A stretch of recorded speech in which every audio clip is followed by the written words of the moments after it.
गोविंद की जिंदगी उस दिन टूट गई थी जब उसकी पत्नी उसे धोखा देकर चली गई और उसकी गोद में सिर्फ 2 साल का मासूम बच्चा रह गया, जिसे हर पल माँ की ममता की जरूरत थी। उसी मजबूरी और समाज के दबाव में गोविंद ने गौरी से शादी का फैसला किया। गौरी बाहर से शांत और सहमी हुई लगती थी, लेकिन उसके दिल के भीतर एक और ही दुनिया बसती थी। एक ऐसी दुनिया जहाँ कॉलेज के दिनों में शुरू हुई उसकी सच्ची मोहब्बत सांस ले रही थी। गौरी की मुलाकात आदित्य से कॉलेज की लाइब्रेरी में हुई थी, जहां किताबों के बीच पहली बार उनकी नजरें टकराई और वहीं नजरें धीरे धीरे दिल का रास्ता बन गई। बारिश में भीगते हुए कैंपस के रास्तों पर चलना, शाम को चाय के कप के साथ सपने बुनना और चुपचाप एक दूसरे की हथेलियों में अपनी उंगलियां समेट लेना, यही उनके रोमांटिक पलों की शुरुआत थी। आदित्य गौरी को सिर्फ देखता ही नहीं, बल्कि समझता था। उसकी खामोशी भी पढ़ लेता था और उसकी आंखों में छिपे डर को भी महसूस कर लेता था। एक रात कॉलेज की छत पर तारों के नीचे आदित्य ने गौरी से कहा था कि चाहे हालात जैसे भी हों, वो उसे कभी अकेला नहीं छोड़ेगा। उसी पल गौरी ने महसूस किया कि ये रिश्ता किसी समझौते का नहीं बल्कि आत्मा का है।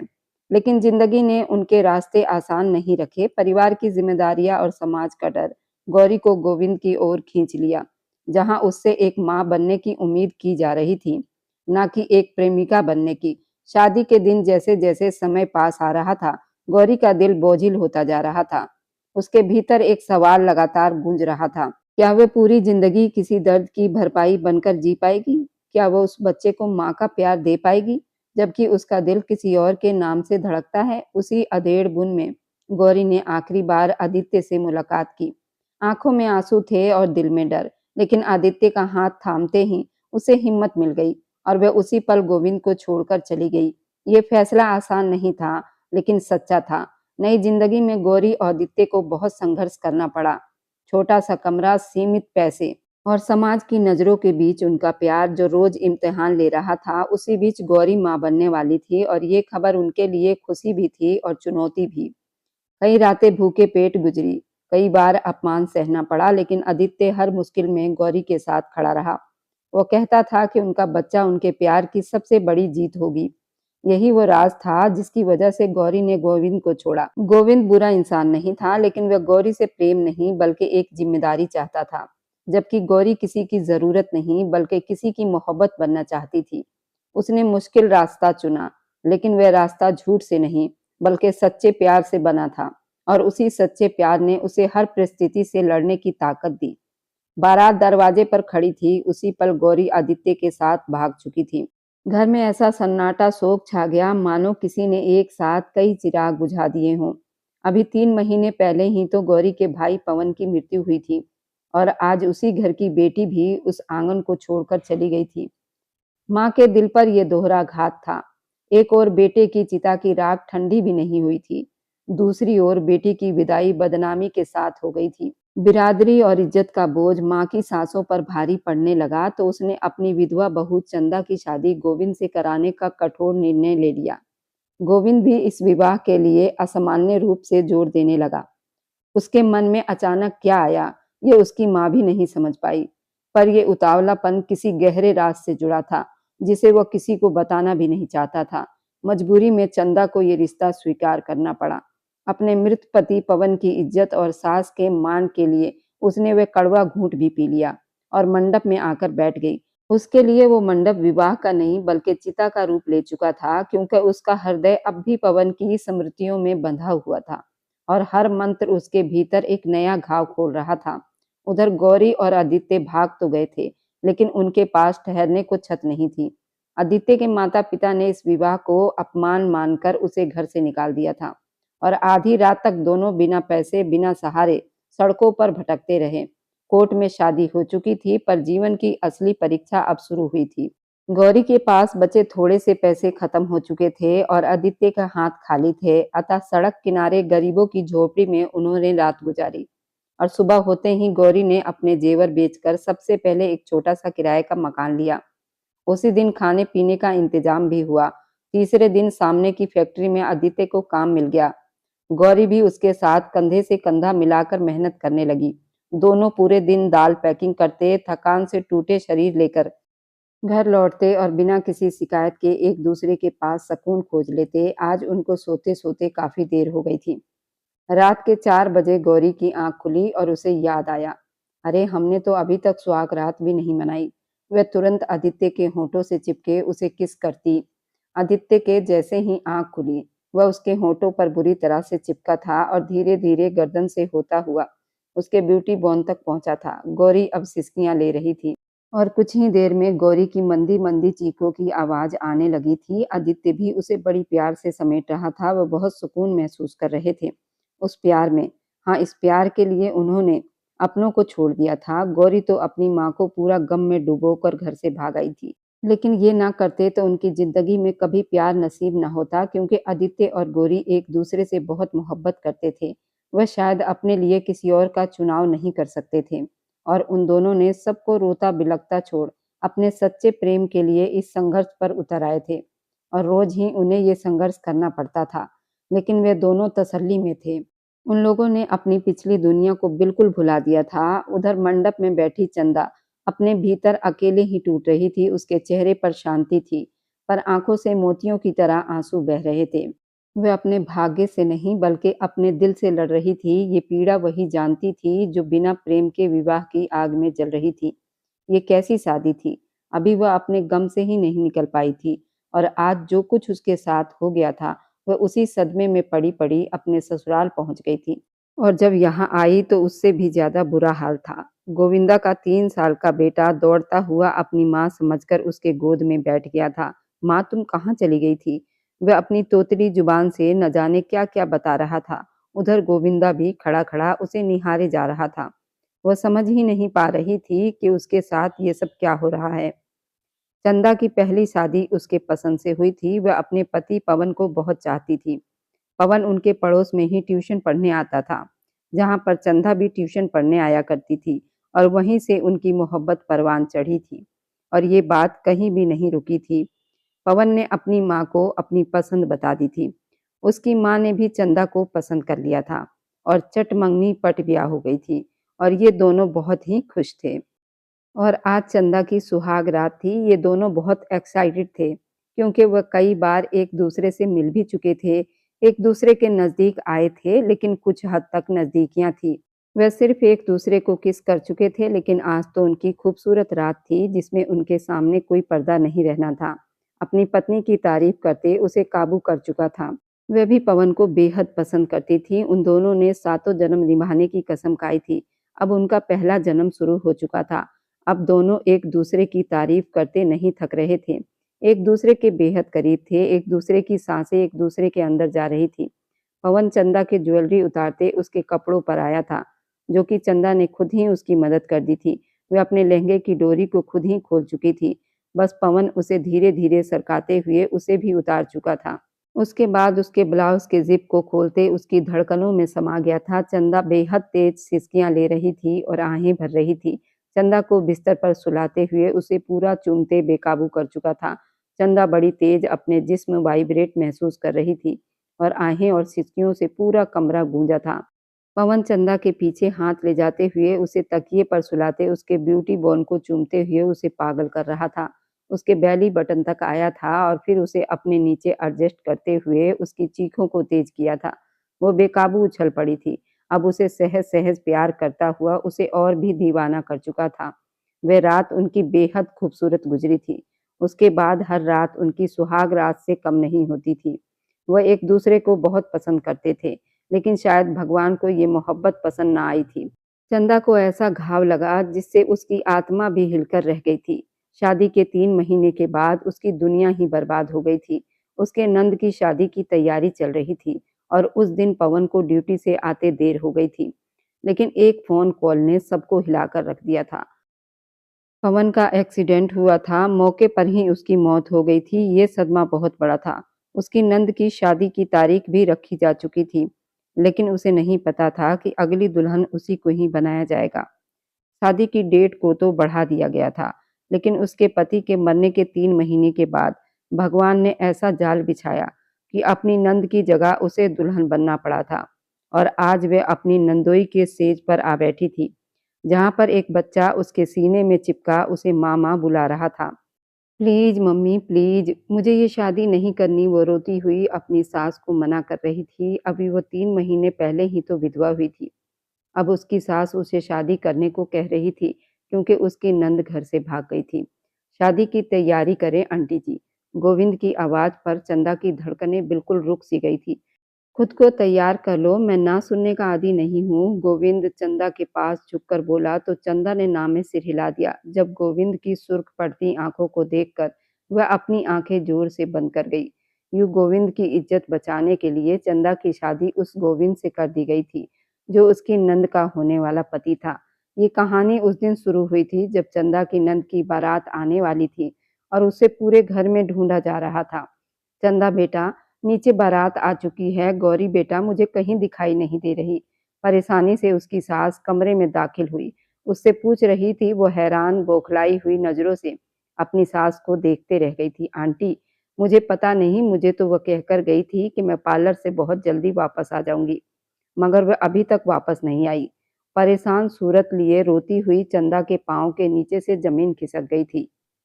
तुम क्या कर रही हो बहू? बारात सर पर आकर खड़ी हुई है और गौरी का कुछ अता पता नहीं है। कुछ करो बेटा, हमारी इज्जत का सवाल है। चंदा बेटा, उसे फोन करो, उसे बोलो वो घर जल्दी वापस आ जाए, नहीं तो 4 लोगों में हमारी कितनी बदनामी होगी। हमारी पूरी बरादरी में नाक कट जाएगी अगर गौरी टाइम पर घर पर ना पहुंच सकी तो। हम लड़के वालों को क्या जवाब देंगे? परेशान शब्दों में बोलती हुई उसकी सास बस नहीं चल रहा था कहीं से भी गौरी को पकड़कर ला खड़ा कर दे। चंदा बराबर परेशानी से अपने नाखून चबाते हुए मोबाइल फोन निकालते हुए फिर से उसे कॉल मिलाना शुरू हो चुकी थी। वह पहले भी अनगिनत बार मोबाइल पर नंबर मिला चुकी थी, मगर आगे से जवाब बिल्कुल भी नहीं आ रहा था। वह बेचारी और क्या करती? ये लड़की न जाने कहाँ चली गई है। वो बेचारी जाती भी तो कहाँ जाती। बराबर आधा घंटा इंतजार करने के बाद उसकी सास लाचार सूरत लिए उसके सामने बैठी हुई थी, उसके दोनों हाथों को थामे हुए। चंदा, मैं जानती हूँ तुमसे आंचल फैलाकर एक वादा मांग रही हूँ। आज हमारी इज्जत को तार होने से बचा लो। तुम्हारी नंद हमें धोखा देकर इस घर से फरार हो चुकी है। वह भाग गई है। अब तुम्हें ही हमारे परिवार की लाज रखनी होगी। ये शादी कर लो। गंभीरता से कहती हुई उसकी सास उसके सिर पर बम फोड़ चुकी थी, जबकि वो हैरान फटी-फटी नज़रों से अपनी सास को देखती रह गई। वो मैं भला ये शादी कैसे कर सकती थी? ये शादी उसकी नंद की थी, ना कि उसकी। वह तो उनके लाडले बेटे की बहू थी, बहू भी जो 5 महीने पहले ही ब्याही गई थी। वह इतनी जल्दी शादी कैसे कर सकती थी? आप क्या कह रही हैं माँ जी? ये शब्द उसके गले से फटी-फटी आवाज़ में बाहर निकल रहे थे। मगर उसकी सास उसके सामने अपने हाथ पैर जोड़कर अपने आंचल को फैलाए उसे बिनती भरे नजरों से देखे जा रही थी। हमारी इज्जत की लाज रख लो बेटा। मैं तुमसे बस यही कह सकती हूँ, मेरा बेटा मर गया है। तुमने वापस अपने माँ बाप के घर जाने से भी मना कर दिया था। मैं तुम्हें सारी जिंदगी रखने को भी तैयार थी, मगर अब बात हमारी इज्जत पर आन पड़ी है। हमारी इज्जत बचा लो। दुख भरे शब्दों में बोलती हुई उसकी सास झुकते हुए उसके पैरों में बैठ गई और रोने लगी थी। जब वो करंट खाकर खड़ी होती हुई 2 कदम पीछे हो चुकी थी, उसका दिल जोरों से धड़कते हुए बाहर आने को बेताब बैठा था। उसे ऐसी किसी भी चीज की उम्मीद बिल्कुल भी नहीं हो सकती थी। हैरानी से बस सोचती चली जा रही थी। बेकाबू आंखों से आंसू बह निकले थे। माँ जी, मुझे मजबूर मत करो, ये शादी नहीं करनी। वह रोती हुई अपनी सास को मना कर बैठी थी। माँ जी, मेरी बात समझने की कोशिश कीजिए। मैं ये शादी बिल्कुल भी नहीं कर सकती। मैं विधवा रह लूंगी। मैं अपने पति के नाम पर ही रह लूंगी, पर यह शादी कभी नहीं कर सकती। आप जाकर उन लोगों से मना कर दो। बहते आंसुओं के साथ कहती हुई वह वहां से जाने के लिए 2 कदम आगे बढ़ गई थी, जब अचानक दरवाजा खुलता हुआ देखकर वह उस तरफ देखती चली गई थी, जहां से एक लंबा चौड़ा आदमी शर्ट के साथ आ खड़ा हुआ था। उसकी सुर्ख छलकती आंखों को देखते चंदा ने बेकाबू अपने कदम पीछे खींच लिए थे और अपना मुंह उस ओर मोड़ चुकी थी। ये तो गोविंद था, उसकी नंद का होने वाला पति। शादी की तैयारी करो आंटी जी। गोविंद की आवाज पर चंदा की धड़कनें बिल्कुल सुन हो गई थी। बेकाबू आंसू तेजी से आंखों से बह निकले थे। तभी कदम कदम चलते हुए वह आदमी चंदा के नजदीक आ गया था। खुद को तैयार कर लो, मैं इनकार सुनने का आदी बिल्कुल भी नहीं हूँ। गोविंद चंदा के करीब झुककर बोला तो चंदा ने ना में सिर हिलाना शुरू कर दिया। गोविंद की सुर्ख पड़ती आंखें देखकर वह अपनी आंखें जोर से बंद कर गई थी। यूं गोविंद की इज्जत बचाने के लिए चंदा की शादी गोविंद से करवा दी गई, जो उसकी नंद का होने वाला पति था। शादी हो चुकी थी। शादी होने के बाद वह उसे अपने साथ अपने घर ले आया था। कुछ ही देर पहले वह चंदा से गोविंद की पत्नी बन चुकी थी। अचानक ही उसकी जिंदगी ने इतना बड़ा मोड़ लिया था। वह चकरा कर रह गई थी, जैसे अभी वह गौरी की जगह खुद उस कमरे में मौजूद थी। वह कमरा भी अपने मालिक की तरह सिर पर जैसे नाच रहा हो। यहाँ देखकर भी नहीं लग रहा था कि कहीं से नई दुल्हन के आने पर इसे तैयार किया गया हो। वह ऐसे ही था, बिल्कुल ठंडा पड़ा हुआ था, बिल्कुल उसके मालिक की तरह। अपने होठों को चबाते हुए आगे बढ़ते हुए उसने अपने कमजोर जिस्म को बिस्तर पर पटक लिया। उँगलियां चबाते हुए अब वो अपनी आने वाली जिंदगी के बारे में सोचती चली जा रही थी। न जाने उस आदमी के साथ उसकी जिंदगी अब कैसी बीतने वाली थी। बैठी क्यों हो? आप चेंज कर लो कपड़े। चेंज करने के बाद जाकर फ्रेश हो जाओ और लेट जाओ। वो परेशान हो रहा था। तब तक मैं चेंज करके आ जाता हूँ। वो गंभीर शब्दों में उसे बिस्तर पर बैठा देखकर अपनी पैंट की पॉकेट में दोनों हाथ डालते हुए ठहरे हुए शब्दों में समझाकर चला गया था। चंदा गंभीरता से बस सामने मौजूद उस इंसान का चेहरा देखती चली जा रही थी। आप क्या कह रहे हैं? हमें कुछ भी समझ में नहीं आ रहा आपकी बात।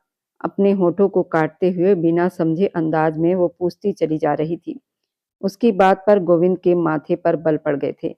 मैंने आपसे कहा उठकर चेंज कर लो और मेरे बेटे हरी को देख लो। अब आप इस घर में आ गई हैं तो आपकी जिम्मेदारी बनती है।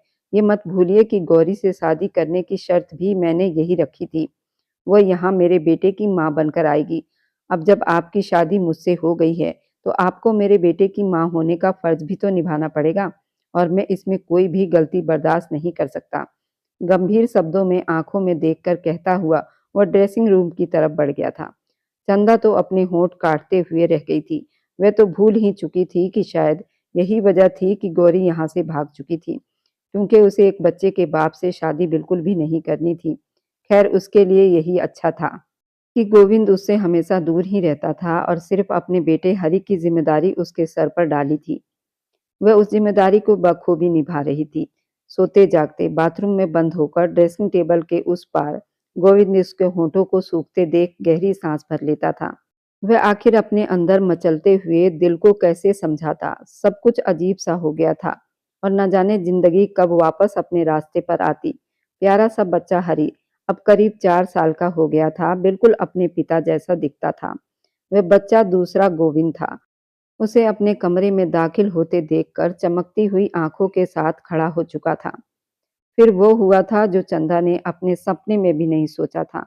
वह बच्चा अपने नन्हे-नन्हे कदमों से भागते हुए जाकर उसकी टांगों से लिपट गया था। मम्मी मम्मी कहता हुआ नन्हे-नन्हे हाथों से उसे थामते हुए हरी अपने प्यारे-प्यारे होठों से उसके होठों को चूम रहा था। तोतली शब्द निकाल चुका था। वह तो जहाँ की तहाँ बिल्कुल सुन रह गई थी। उसके पीछे आता गोविंद अपनी जगह पर रुक सा गया था। दिल एक पल के लिए धड़कना भूल चुका था। जिस चीज का डर था वही हो रहा था, मगर वह उस चीज को रोक भी नहीं सकता था।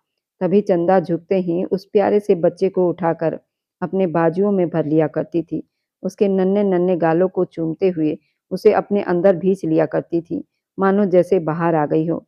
अपनी पहली शादी में औलाद का सुख नहीं देख पाई थी, मगर ये बच्चा अपने अंदर न जाने कैसी कशिश लिए बैठा था कि पहले ही नज़र में उसे देखते ही चंदा का दिल उसके लिए मचल उठा था। प्यारा सा बच्चा हल्की आवाज़ और तोतली जुबान में उसे बुलाता हुआ मुस्कुराया करता था। वह उस बच्चे को देखते ही रह गई थी। उसे यूँ महसूस हो रहा था जैसे उसने अपनी ही औलाद को थाम लिया हो। हरी मुस्कुराते हुए चंदा के जिस्म से लिपट चुका था। पहली बार बच्चे का यूँ लिपटना उसे अलग ही एहसास करवा रहा था। उसे भी महसूस हो रहा था, मगर वो बच्चा था, उसे क्या मालूम शायद वह भी माँ के प्यार के लिए तरस रहा था और अब जब उसे कोई औरत दिखाई दी थी, तो वह यूँ ही अपनी माँ समझते हुए उससे लिपट गया था। छोटा-सा बच्चा क्या जानता था, मुस्कुराते हुए वह सोचती चली गई, जबकि गोविंद उन दोनों के ठीक पीछे मौजूद लाल आँखों से उन दोनों को देखता रह गया, अपने हाथों की मुट्ठियाँ बंद करते हुए अपने सुन्न पड़े चेहरे पर काबू पाने की कोशिश कर रहा था। तभी एक ही झटके में आगे बढ़ते हुए वह हरी को उसके बाजुओं से भर चुका था। तुम जाकर उसके लिए दूध बना दो। ठहरे हुए शब्दों में बोलता गोविंद उसे लिए बिस्तर की तरफ बढ़ गया था। उसकी आँखें शब्दों से नम पड़ गई थी, जबकि हरी तो अपनी उस माँ से अलग होने पर अपनी आँखें मटकाते हुए रोने की कोशिश कर रहा था, जिस पर गोविंद झुंझलाते हुए उसे देखते चला गया। हरी, चुप हो जाओ, देखो पापा आ गए हैं ना। उसे चुप करवाने की हालत में बिजी गोविंद झुंझलाहट महसूस कर रहा था। चंदा बच्चे का बिलखता देखते हुए अपने ऊपर सब्र किए हुए थी, मगर ज्यादा देर ये सब्र टिक न सका था। जब एक ही झटके में आगे बढ़ते हुए गोविंद के गोद से हरि को बहुत ही आराम से लेते हुए वह उसे अपने सीने से चिपका चुकी थी। बस मेरा बच्चा, माँ आ गई है ना, अब आपको रोने की कोई जरूरत नहीं। हल्का हल्का सा उसे थपथपाते हुए यहाँ से वहां टहलने लगी। हरी को चुप करवाने की कोशिश कर रही थी। रोता हुआ हरी उसकी गोद में आते ही जल्दी से चुप हो चुका था। उसकी गर्दन में मुंह छुपाए गहरी गहरी सांसें भरते हुए उसकी आंखों के आंसू भी काफी हद तक थम चुके थे, जिसे देखते हुए गोविंद अपने हाथों की मुठ्ठियां भींच कर रह गया। अपना गला सुखाते हुए वो उन दोनों को देखते रह गया था। बेबसी से वो अपने बेटे को नहीं समझ सका, वह अपने दिल को भी नहीं समझ सका था। तभी उठते हुए चुपचाप वहां से उठकर अपने बेटे के लिए दूध तैयार करने लगा। हरी की माँ अगर उसे संभाल रही थी, तो हरी के पिता का भी तो यही फर्ज बनता था कि उसकी सेवा में जुट जाए। जबकि चंदा तो चुपचाप उन दोनों बाप बेटे को देखती चली जा रही थी, जिसके तेवर बदलते दिखाई दे रहे थे। दूध पीते ही हरी कुछ ही देर में सो चुका था। चंदा तो उसके साथ ही बेड पर मौजूद उसे चुप करवाते हुए मोहब्बत भरी नजरों से देख रही थी, जिस पर गोविंद सोफे पर बैठा हुआ झुंझलाया दिखाई दे रहा था। अब वह सो गया। उठो, सोने के लिए कमरे में जाओ। झुंझलाती हुई उसके आवाज पर जलती हुई चंदा अपने होंठ दोबारा कुचल कर रह गई। शायद गोविंद अपने बेटे को लेकर थोड़ा सीरियस हो जाता था। ठीक है, मैं चली जाती हूँ, मगर हरी रात को फिर से उठ गया तो ऐसा करते हैं, मैं यहीं रह जाती हूँ। जितना गोविंद ने उसे तंग किया था, कुछ तंग करने की बारी अब चंदा की भी तो बनती थी। तभी उसे और ज्यादा जलाते हुए वो बोली थी। बोलने के साथ साथ वो बिस्तर पर फैल भी चुकी थी, जिसे देखते हुए गोविंद की मुट्ठियां जोर से बंद हो गई थी।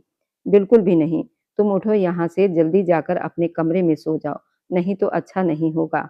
ये बोलता हुआ वह वहां से उठ खड़ा हुआ, जबकि चंदा उसे देखते हुए अपने कंधे उचकाकर रह गई थी। ऐसा है तो ऐसा ही सही। वह चुपचाप उठते हुए अपने कमरे की तरफ बढ़ गई थी। अपने कपड़े तो उसने पहले ही चेंज कर लिए थे। सोने के लिए बिस्तर पर लेट गई। उसे यूं सोता देखकर गोविंद अपने होंठ भींच कर रह गया था। अब आपके साथ क्या समस्या है? क्या अब हम आपके बिस्तर पर भी नहीं सो सकते? अगर ऐसा है तो अभी हरी के कमरे में चली जाती हूँ, हम वहां सो लेंगे, मगर हम सोफे पर नहीं सोने वाले। गंभीर शब्दों में बोलती हुई वे अपना मुंह पलट चुकी थी। गोविंद अपने होंठ भींच कर रह गया। वह उसे हरी के कमरे में तो बिल्कुल भी नहीं जाने दे सकता था। तभी करवट भरते हुए आगे बढ़कर अपने साइड पर लेट चुका था। लाइट ऑफ कर दो, मुझे रोशनी में सोने की बिल्कुल भी आदत नहीं। गंभीर शब्दों में उसकी आवाज कमरे में उभरी थी, जिसे सुन गोविंद गहरी सांस भरते हुए अपने ऊपर काबू करके रह गया था। ऐसा है तो फिर ऐसा ही सही। लाइट ऑफ करते हुए वह सोने के लिए आंखें बंद कर चुका था, जबकि दिल में अभी भी कुछ कशिश डूबती हुई महसूस हो रही थी। सुबह उसकी आंख अपने आसपास मजबूती से बंधे हुए बाजू पर खुली थी। पलकें झपकाते हुए वो यहाँ-वहाँ देख ये समझने की कोशिश कर रहा था कि उसकी आंख खुल क्यों नहीं रही। मगर सामने ही जो मंजर था, उस पर नजर पड़ते ही एक पल के लिए उसे गंभीर चेहरे पर भी मुस्कुराहट बिखर चुकी थी। चंदा उसके कंधे पर सिर रखे हुए अपने जिस्म का आधा बोझ उसके ऊपर डाले बेफिक्री से सो रही थी। दूसरी तरफ हरी उसके चेहरे की तरफ अपनी बड़ी-बड़ी आंखों से देखते हुए मुस्कुरा रहा था। एक बाजू चंदा की कमर पर बंधा हुआ था, दूसरा बाजू हरी के गर्दन पर फैला हुआ था। दोनों को अपने बाजुओं में समेटे हुए उसके होंठ गहरी मुस्कान में ढीले पड़ गए थे। पापा की जान, सुबह-सुबह यहाँ क्या कर रहे हो? मुस्कुराते हुए हरी से पूछते। वह उसके बालों में हाथ फेर चुका था, जबकि दूसरी नजर सोई हुई चंदा पर भी डाली थी। वह किस तरह खूबसूरत लग रही थी, ये कोई उससे पूछता। नींद में ही वह उसका दिल लूटती चली जा रही थी, जबकि गोविंद तो बस एकटक उसकी तरफ देखता ही चला जा रहा था। इसका दूसरा भाग बहुत दिलचस्प रहने वाला है। क्या गोविंद और चंदा एक ही छत के नीचे रहते हुए भी एक दूसरे से अनजान बने रहेंगे? इन दोनों के दिलों में तूफान है, लेकिन जुबान पर खामोशी। सवाल यही है, क्या ये दोनों कभी करीब आ पाएंगे या फिर यही दूरी हमेशा की किस्मत बनकर रह जाएगी? गोविंद की झिझक सिर्फ संकोच नहीं थी, वह टूटे भरोसे की परछाई थी जिसे उसकी पहली पत्नी छोड़ गई थी, वह भी 2 साल के मासूम बच्चे के साथ। और यही टीस उसे हर रिश्ते से डराती थी। आखिर वह क्यों गई थी? क्या गोविंद की चुप्पी उसकी सबसे बड़ी गलती थी या फिर उसकी पत्नी का कोई छुपा हुआ सच था, जिसे उसने कभी बताया ही नहीं था? क्या वह पहले से ही किसी और की थी या हालात ने उसे मजबूर कर दिया था? और क्या गोविंद ने बिना सवाल किए खुद को ही दोषी मान लिया था? चंदा जो खुद विधवा होकर समाज की नजरों से टूटी हुई थी, गोविंद की आंखों में वही दर्द देखी थी जो उसके अपने दिल में पल रहा था। फिर भी वह एक कदम आगे बढ़ाने से डरती थी, क्योंकि उसे लगता था कि वही किसी और की अधूरी कहानी में जबरदस्ती पूरी होने की कोशिश तो नहीं। इन दोनों की शादी क्यों मजबूरी बनी? किसने ये फैसला लिया? और किसकी गलती ने दोनों जिंदगियों को ऐसे मोड़ पर लाकर खड़ा किया, जहां साथ होते हुए भी साथ होना सबसे मुश्किल काम था? ये सब अभी धुंध में छुपा हुआ है। गोविंद के मन में पत्नी को छोड़ जाने का सच आज भी एक बंद दरवाजे की तरह है, और चंदा के दिल में एक ऐसा सवाल है जिसका जवाब मिलने से उसकी पूरी जिंदगी बदल सकती है। क्या वह सच सामने आएगा? क्या गोविंद अपने डर से बाहर निकल पाएगा? और या चंदा सिर्फ एक समझौता बनकर रह जाएगी, या फिर एक नई मोहब्बत की शुरुआत बनेगी, या फिर आने वाली कहानी दूसरे भाग का गहरा रहस्य के साथ सामने आएगा। इसलिए इस कहानी को मिस ना करें, और मेरी वीडियो जहां कहीं से भी आप लोग देखते हैं, कमेंट में शहर और राज्य का नाम जरूर बताइए। मुझे आप लोगों को कमेंट पढ़ने में बहुत आनंद आता है, और उन सभी का मैं बहुत बहुत धन्यवाद करना चाहती हूँ जो लोग मेरी वीडियो को देखते हैं, लाइक करते हैं और शेयर करते हैं। अगर आपको आज की कहानी पसंद आई है, तो वीडियो को ज़रूर लाइक कीजिएगा और अपने दोस्तों के साथ शेयर भी कीजिएगा। और हाँ, अगर आपने अभी तक हमारे चैनल को सब्सक्राइब नहीं किया है, तो ज़रूर सब्सक्राइब कर लें। मिलते हैं हम अपनी कल की एक और नई दिलचस्प कहानी के साथ। मुझ पर सदा अपना प्यार और स्नेह बनाए रखें। सभी को मेरा प्यार भरा नमस्कार दोस्तों। खुश रहें, स्वस्थ रहें, मस्त रहें।